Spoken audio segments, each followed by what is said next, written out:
કાલે છોકરાએ પ્રપોઝ કર્યો, છોકરો સ્માર્ટ લાગતો હતો, થોડો રીચ હતો, હા પાડી દીધી. તમે લોકો 5 મહિનાથી ઓનલાઈન ફ્રેન્ડ છો, તમને ઓનલાઈન જ લવ થઈ જાય છે. વાવ.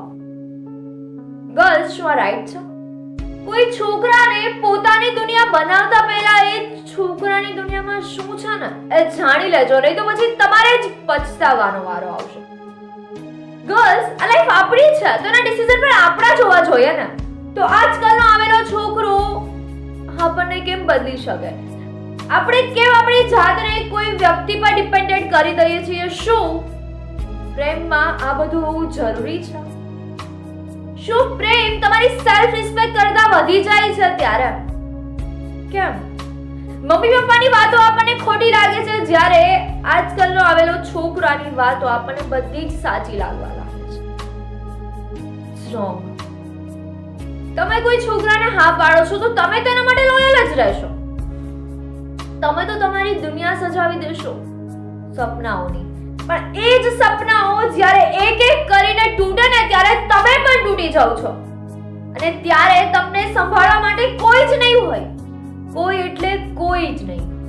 એ વ્યક્તિ પણ નહીં કે જેના માટે તમે ખુદને બદલી નાખ્યા હતા. ગર્લ્સ, કોઈ છોકરાને ત્યારે જ હા પાડો જ્યારે છોકરો તમને હોટલના રૂમ સુધી લઈ જતા પહેલા તમારો હાથ પકડીને તમારા પેરેન્ટ્સ સુધી લઈ જાય તમારો હાથ માંગવા માટે.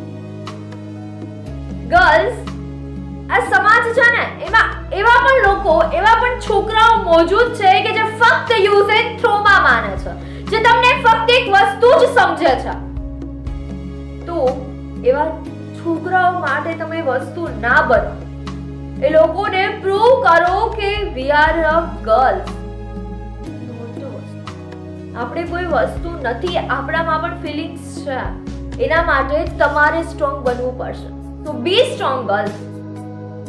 કોઈના પ્રેમમાં એટલા બધા પાગલ ના થઈ જાઓ કે પાગલને પણ શરમ આવવા લાગે. ડિયર ગર્લ્સ, હવે ધ્યાનથી સાંભળજો આ વાત.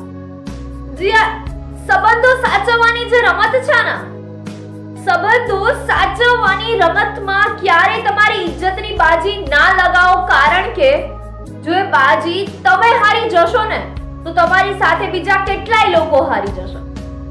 અને હજી એક વાત ગર્લ્સ, આપણા અમુક ફ્રેન્ડ્સ હોય છે જે આપણું રિયલીમાં સારું ઈચ્છે છે.